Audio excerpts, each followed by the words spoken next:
electricidad.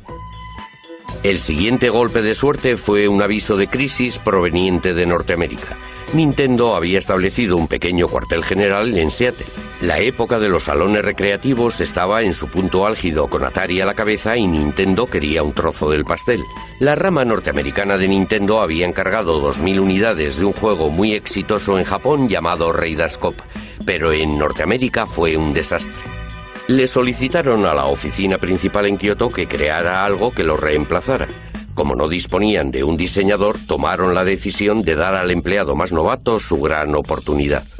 Miyamoto se quedó totalmente desconcertado y agobiado ante tal idea. Empezó a investigar. Acudió a los salones recreativos para poder ver y observar a los adolescentes que se divertían con aquellos videojuegos e intentó entender de qué se trataba. Empezó a forjar su idea y a considerarlos como si fueran películas. ¿Por qué no iban a poder contar una historia?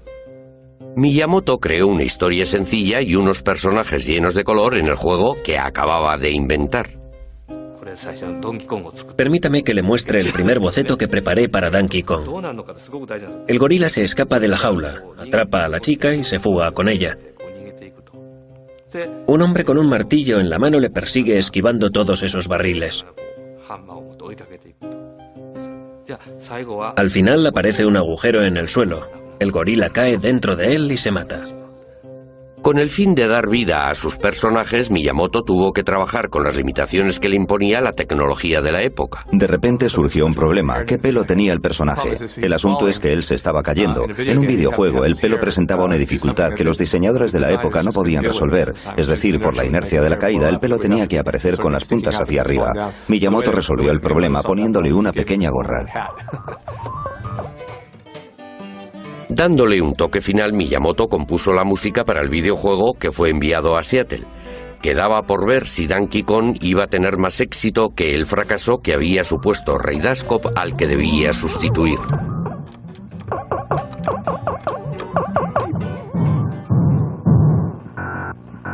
En cuanto los norteamericanos vieron el juego, pensaron que sus homólogos japoneses estaban completamente locos. Temiéndose lo peor, el equipo norteamericano de Nintendo tomó la decisión de poner a prueba el juego en un bar, exactamente igual que lo había hecho Atari una década antes. Al día siguiente, volvieron a la taberna Spot.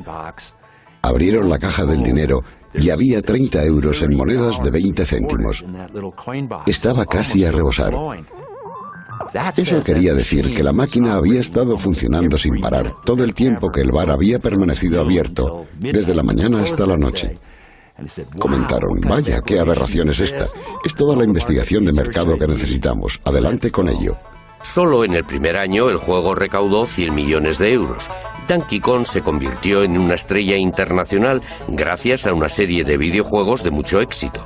El primer compañero de Donkey Kong, Jumpman, llegó a tener incluso más fama y fortuna. En 1985, Nintendo anunció el lanzamiento de una nueva consola doméstica pensada para el mercado estadounidense.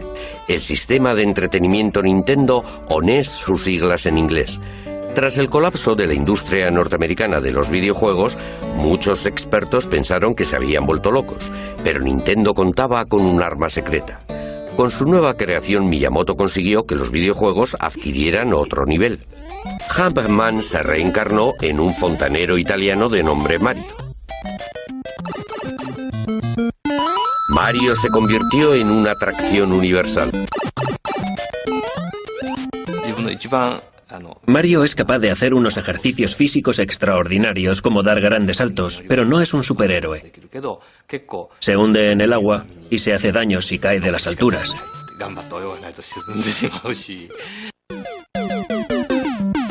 Miyamoto creó un mundo aparte lleno de tuberías, alcantarillas, barrancos y arrecifes para que Mario lo explorase. Además, inventó un ejército de monstruos animados para que Mario se enfrentara a ellos. En las pruebas de la primera versión, Mario era enorme. Luego creé al pequeño Mario. El juego cobró más interés con los dos hermanos. Más tarde me pregunté qué comida mágica podría transformar al pequeño Mario en el Mario grande. Fue cuando creé esa enorme seta roja. Estaba creando ese universo maravilloso que él mismo estaba contemplando a través de un espejo. Enseguida aparecieron otras series y Mario se convirtió en una superestrella internacional. En una encuesta realizada en 1987, Mario fue reconocido por más niños norteamericanos que el propio Mickey Mouse. Fue entonces cuando Miyamoto desveló su obra maestra.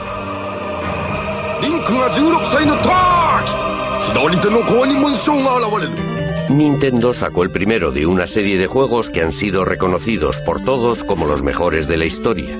La serie Zelda. La leyenda de Zelda se movía a través de todas las formas y niveles. Ofrecía a los jugadores un enorme mundo mágico por el que podían vagar y explorar libremente. La historia se inicia con un niño que está en medio de un campo. Carece de espada y escudo. El jugador empieza poniendo nombre al niño, pero no tiene ni idea de qué ha de hacer a continuación. Anda vagando por el campo buscando algo que hacer. En aquellos tiempos fue una idea muy atrevida. Zelda estaba inspirada en la infancia de Miyamoto cuando andaba y vagaba por los campos del entorno de su casa. Subía a los montes atravesando bosques y espacios rocosos. Finalmente llegaba a un gran lago. Era sorprendente encontrar aquel lago, allí en las alturas. Parecía un mar enorme. Esa imagen ha sido muy utilizada en Zelda. Incorporé muchas cosas que había que ir descubriendo en Zelda.